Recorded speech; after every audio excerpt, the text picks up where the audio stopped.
Hello again. My name is Rick Hoeg, and I am the managing partner of the Hoeg Law business law firm in Northville, Michigan. And today we're going to talk a little bit about the disruption that's happening in the digital publishing community. If you haven't been following the news, quite a lot of it came out starting at the end of last week and continuing on through yesterday. So I think we're just going to dive right into it. The very first item is in respect of Steam, which is obviously the largest digital distributor on the market. Steam, I believe, has more than 100 million users. It might be at 125 million at this point in time. But over the last little while, especially heating up in mid to late last year, there's been a lot of consternation about Steam.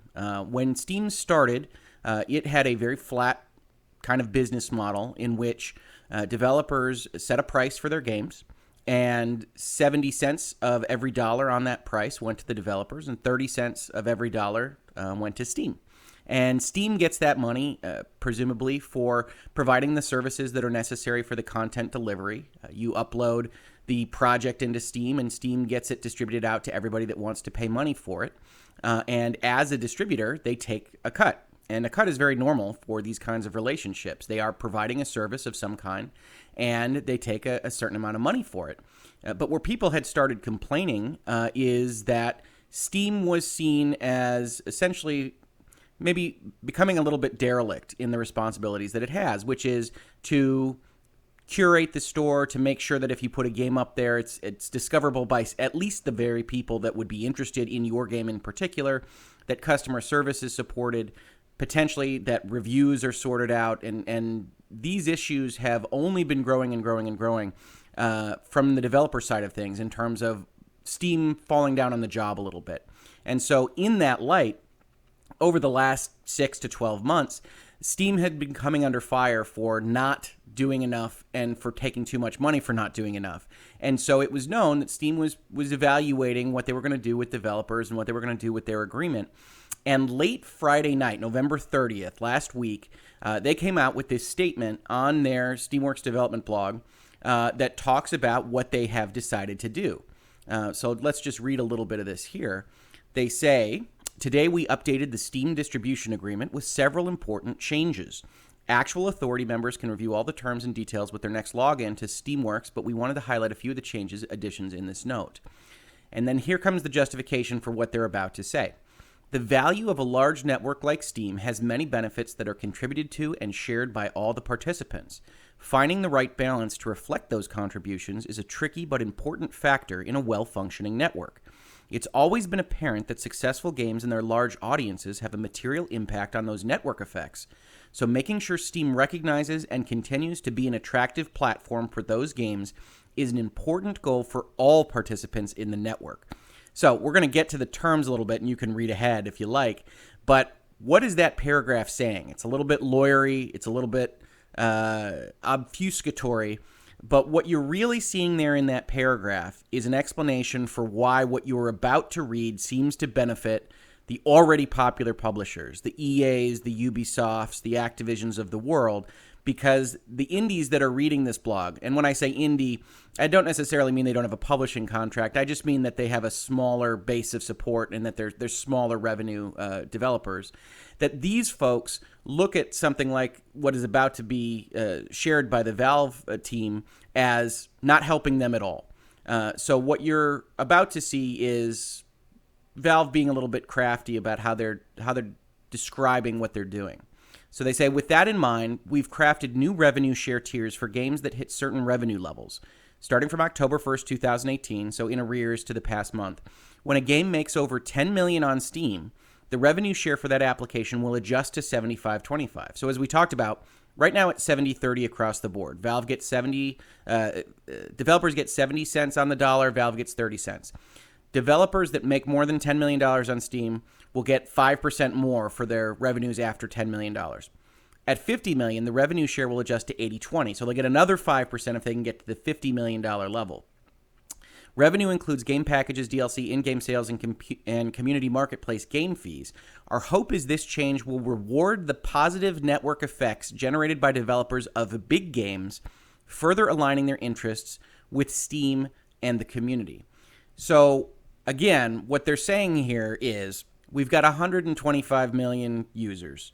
Most of those users come here because they see that the new Assassin's Creed is here.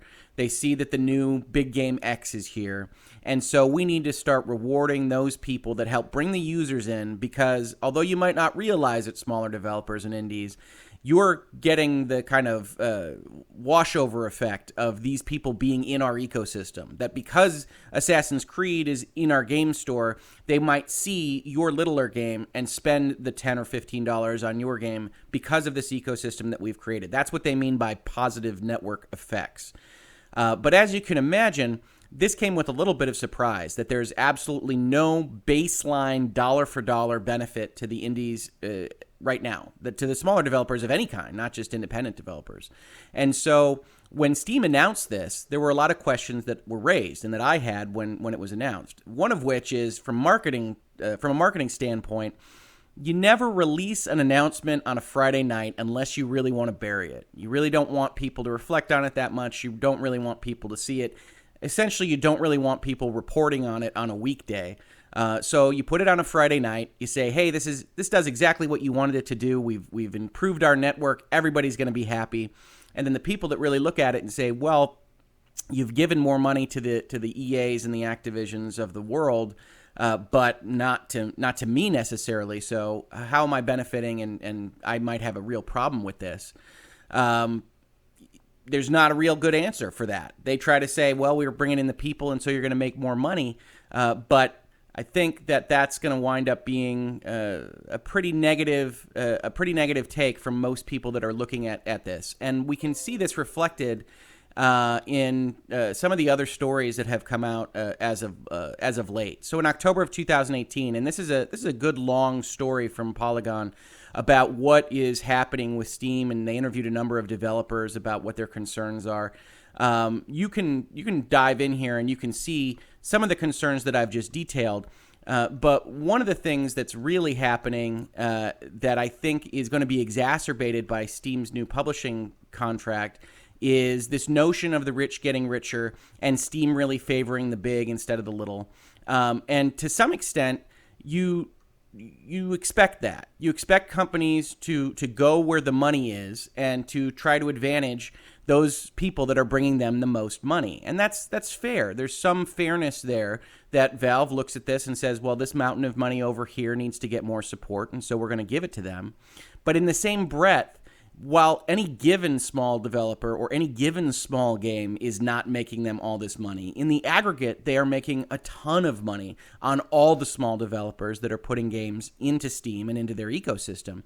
So they really got to try to walk the line between pleasing the big developers and pleasing the small developers. And I really do recommend diving in here and looking at some of the interviews that developers gave at the tail end of last year, because I think if you read those and you look at them, you'll see that this kind of concept where there are developers that are already complaining that they're not getting the customer service support that they need, that they're paying too much money to Steam, and that they need to be paying less, is going to be reflected directly in what Steam has done last Friday. And so this is likely to get worse and not better.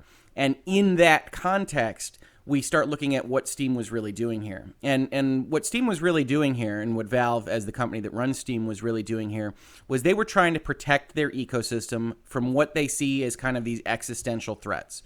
And when I talk about existential threats, what I mean by that is the notion that the big-time developers are going to take their items, their software off the platform because they already have a huge marketing budget.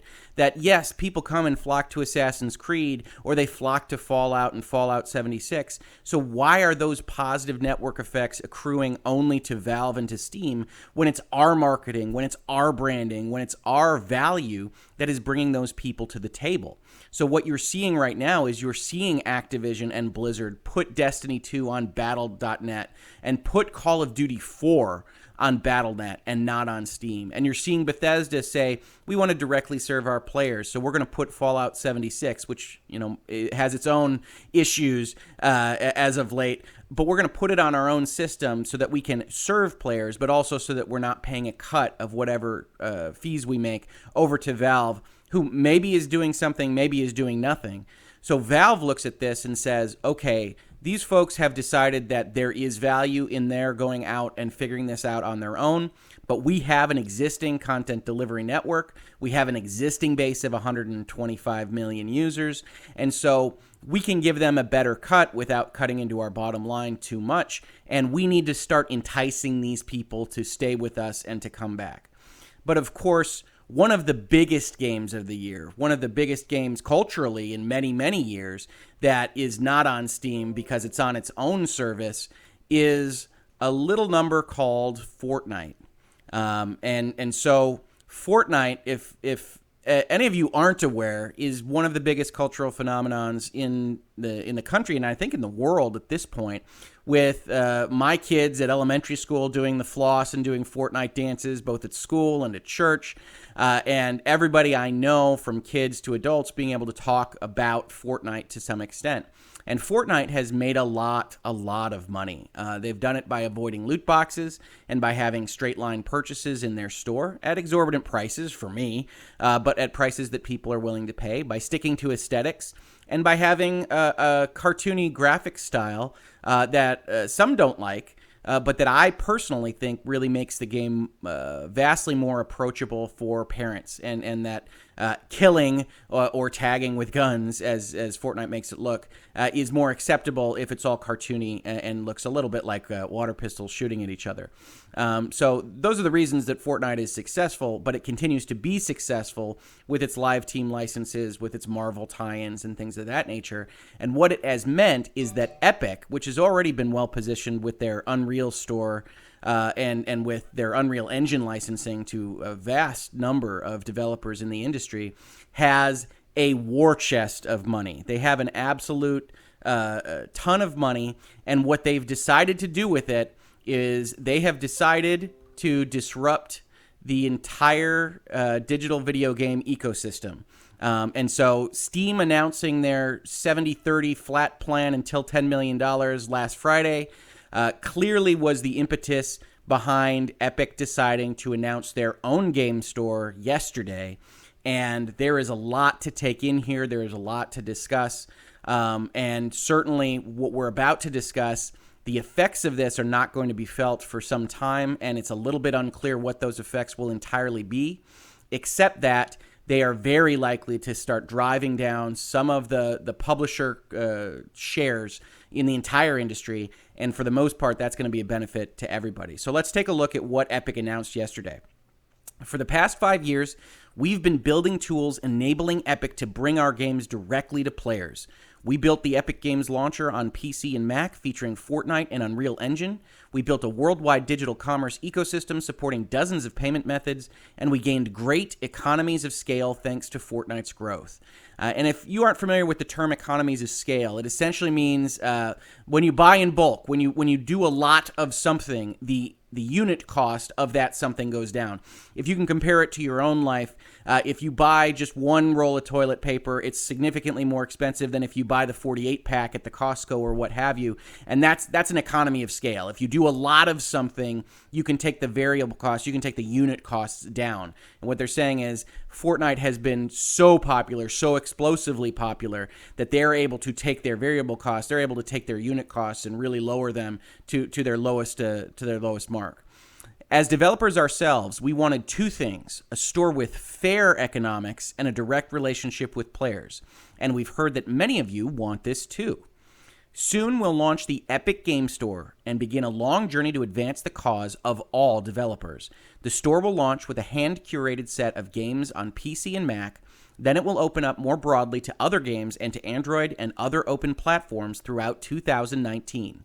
The Epic Game Store will operate on the following principles. All developers earn 88%. So the Epic Store is going to be functionally an 88-12 split as much as is possible. Developers receive 88% of revenue. There are no tiers or thresholds. There's no $10 million level to get up to 75. There's no $50 million level to get up to 80. Epic takes 12%. And if you're using the Unreal Engine, Epic will cover the 5% engine royalty for sales on the Epic Game Store out of Epic's 12%. So if you're not familiar with the way engine licensing works, Epic has the Unreal Engine. Unreal 4, I believe, is their number right now, although there might be some 5 stuff in the background. And they license what they're doing, their development of this engine, to big-time developers. Square Enix is making Kingdom Hearts 3 with Unreal 4. And those big-time developers say, we're going to make a certain amount of revenue, and because we use the Unreal Engine to make this game, we owe Epic Games 5% of those sales. And in truth, if you're a really big developer, you can negotiate some of these terms and maybe get a slightly better deal or a different deal.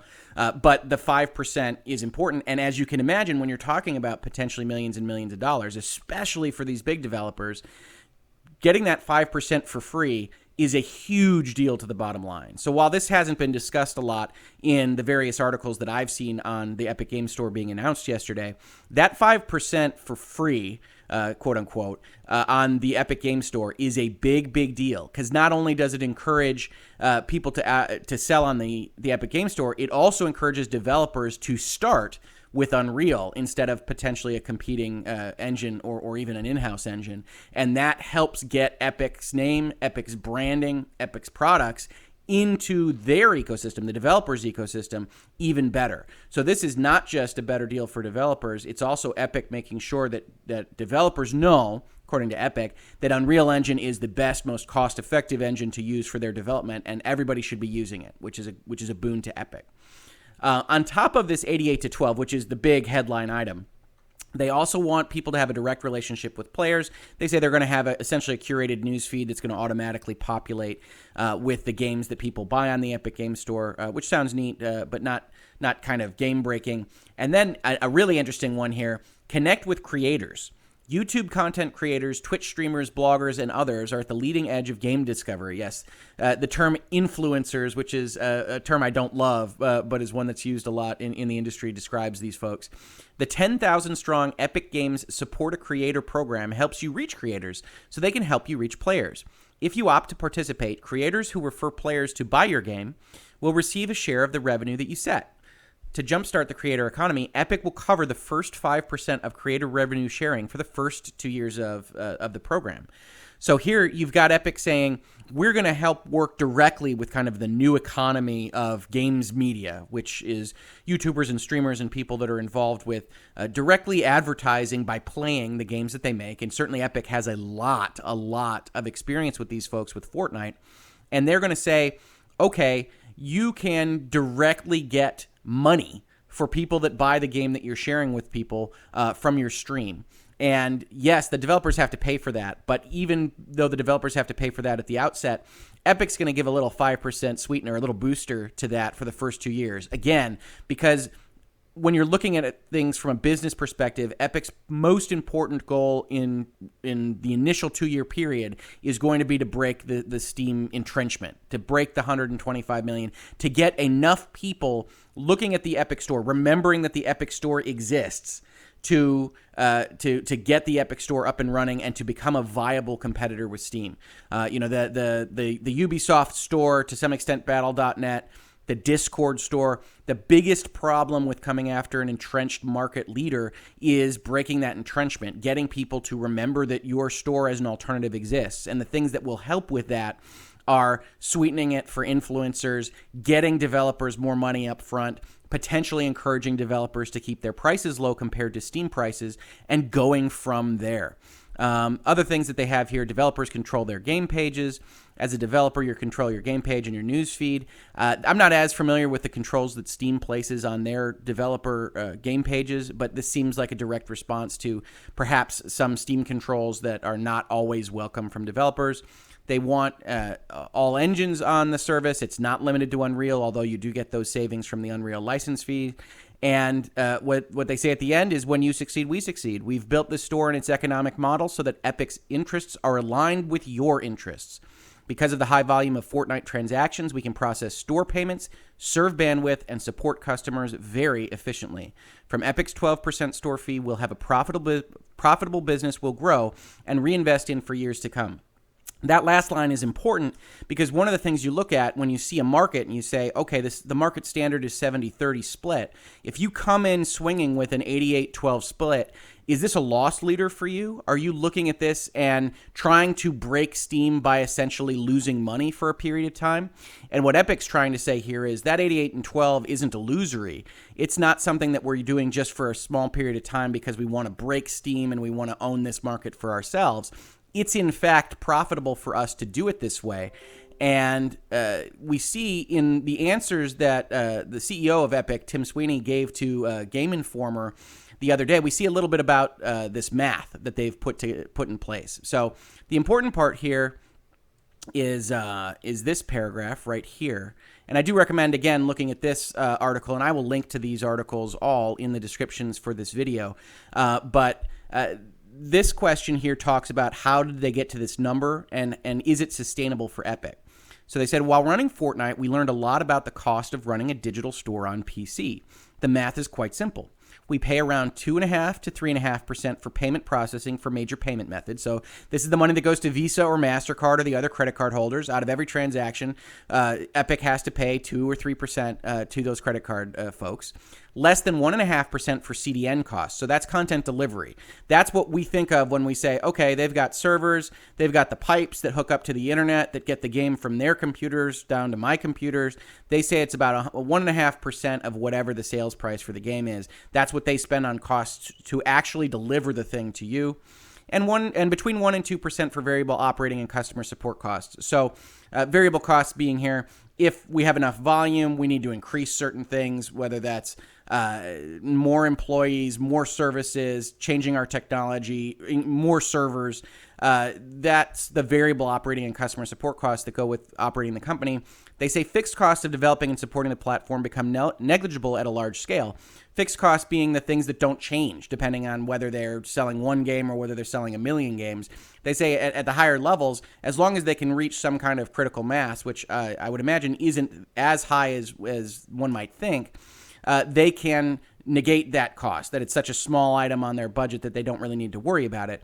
So if you add up those numbers, you're looking at something like 6 or 6.5% of straight up costs. So when you sell a game, 6% is really used to make sure that the thing can get out from their servers to the customer servers, and that's just lost in the various costs to Visa, MasterCard, to other network providers and things like that.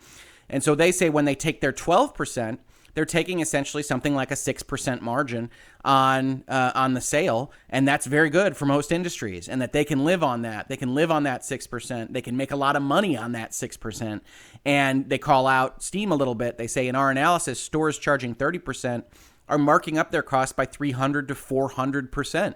And they say, yeah, that's a lot. That's a substantially bigger margin than most industries that you would see in the country. And so because of that, what they see in this is an entrenched market leader, but a big opportunity to profit for them and for developers by getting in the middle of that and changing 70-30 to something that is more evenly split between the publisher making money and the developer making money. And that's how they've arrived at this 88-12 percentage. So again, I recommend checking out this Game Informer article. It's very interesting. It has a great interview about the details of how Epic arrived at what they did. Certainly their messaging for this whole thing is based primarily around the notion of we're fairer, we're a kinder, friendlier store, and we love developers more than Valve does, more than Steam does. I will tell you right now, a lot of that is marketing. They've identified a business opportunity, and good for them. They've decided to spend their money that they've earned in Fortnite and some of those network effects, some of those high volume savings that they've gained from having such a successful company, and decided to really go after the industry, really try to disrupt it. And I think that's a great thing. I think that competition is great for everybody, save for perhaps Valve and Gabe Newell. But the gloss on this, we're fairer, we're kinder, we're gentler, is good. It works for people. It works for the messaging they want to provide. But at the end of the day, it's about making money for Epic. It's about making money for their store, for their engine, for their Unreal team. And so Yes, they want to be fairer, but if Steam suddenly evaporated and nobody else was capable of delivering content, you'd see them creep up that number. So it's a matter of what makes sense for everybody involved in the transaction, what makes sense for Epic to sell at, and certainly what makes sense to attack the Steam monopoly. So the final question is, what's going to happen now? And as I said at the start of this video, the answer is nobody knows. This is the exciting time when you're talking about business marketplaces. Digital content delivery in the video game space is still pretty new. I remember I was in law school a long time ago, but not that long ago, when Half-Life 2 came out and was introducing the Steam store. And a lot of people didn't like it. A lot of people were kind of confused about it. And then fast forward to 2018, and certainly a number of years before 2018, and it's almost impossible to find PC games in physical copies out in the wild. You're talking about a storefront, a digital content delivery idea that took over the industry. And now you're starting to see those disruptors. You're starting to see those upstarts with big piles of new money taking their swings at the leader. And seeing what happens from here is very, very exciting and very much a lot of fun. So what's one of the first things that's going to happen? Steam's going to reevaluate. They put out that article last Friday with this 70-30 notion, presumably on the assumption that people weren't necessarily going to take a full-on swing at them. Now, that's a little bit interesting because it was this last summer that Epic announced that they were going to have an 88-12 split in their Unreal Marketplace store, which is a store that's focused on modelers and artists building things for developers to use directly out of the Unreal Engine. And they announced they were going to move to an 88-12 split. So the writing was on the wall on this, but Steam didn't move. So what is Steam's primary advantage? We've talked about it earlier in this video, but the primary advantage for Steam is a 100 million strong user base. So expect to see them leverage that user base even more in the near future. They're very likely to take their 100 million users and potentially put more aggressive lockouts on the existing companies within their space and say, if you appear on another store, you're not allowed on Steam. And if they can do that enough, if they can scare enough developers out of participating in other stores and other storefronts, maybe they can get to a point where they can say, sure, you can make 88% of $500,000, but is that better than 70% of $1 million? It's not. So you want to come here because we've got a 100 million user base. Nobody's going anywhere because we've locked down the ecosystem, and they could try that aggressively. The problem they've got is that obviously looks like an anti-consumer, anti-marketplace, anti-video game industry move. And so they got to finesse that as well if they want to do it, if they really want to push down hard on that approach to this whole issue. But I do suspect that will be one of the things that Steam and Valve really evaluate. Two, we talked about it a little bit earlier, but expect Epic to encourage developers to split some of that extra 18% they're earning with customers, at least early on. Since developers can sell a $15 Steam game for $13 on Epic and still make more money, just as an example, it works at all pricing values, there are a lot of advantages to doing so to strengthen the Epic brand. Again, Epic's primary issue right now is trying to combat the 125 million users on Steam and get enough users on Epic that it hits a critical mass and that snowballs into becoming a really successful store. So if you've got a game store that can just show every single game in its store, or most of the games in its store are just cheaper than Steam, I don't think it would take that long for video game fans and customers to remember the Epic store to go to for, that independently developed game is $20 on Steam, but it's $16 on Epic. I can go save $4 by going over to this other store. And if enough developers can get on board with that, again, making more money at the same time on the Epic store, that's going to really increase the Epic brand. That's going to really increase the speed of the snowball that the Epic store would grow.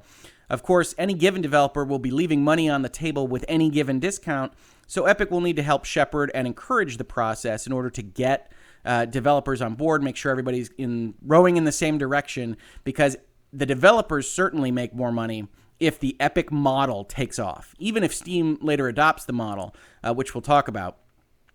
Because the third thing that's going to happen is if Epic or Discord or anyone else has real success, really starts biting into the Steam user base, really starts hitting their bottom line, and if Epic's math is correct, when we're talking about 6.5% in real costs of running a network like this, there is a lot of room for Steam's pricing to come down to benefit all developers. So Steam can squeeze the 70-30 stone until the tide is just about turned, and then go to 88-12 or 90-10 or 92-8 as the market leader and try to squeeze out its competition. But certainly in that scenario, the developers are making a lot more money.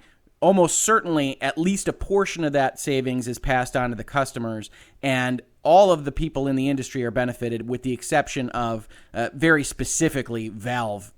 So it's really a question of what's going to happen with the pricing. Will Epic's store get enough investment in terms of customers going to it, remembering that it exists? Is the service that's going to be provided by the Epic Store going to be smooth enough? Is the library function going to work that customers like it and get some of the benefits that they get from just a Steam application that they're used to and that they're familiar with? Is that all going to play in such a way where customers are happy with what they're getting out of the Epic Store? If it is, you're looking at a sea change in potentially the way PC games are priced. And certainly the digital network delivery games are priced, but also a sea change in who's going to be the major players in this industry. Valve Steam is facing perhaps its most existential and maybe first existential threat to its operations. And what happens from here is very exciting and very interesting. And for me personally, I love to see competition. I love to see these industry titans fight amongst themselves about getting your eyeballs, getting your dollars. And I'm really encouraged by Epic taking the step to use this big pile of money that they've earned from Fortnite to go after an industry that they see as a business market opportunity because they see Steam taking too much money off the top. And so with that all said, I'm very encouraged by this, and I think Epic's gonna make some waves, and I'm looking forward to 2019 and beyond to see how this market continues to develop. If you like this video, please hit like below. Subscribe to my channel for more on the intersections between law and pop culture, and particularly video games. And follow me on Twitter at Hoeg Law. I say a lot about video games. I say a lot about law. I say a lot about Michigan football, Michigan sports, and a number of other topics.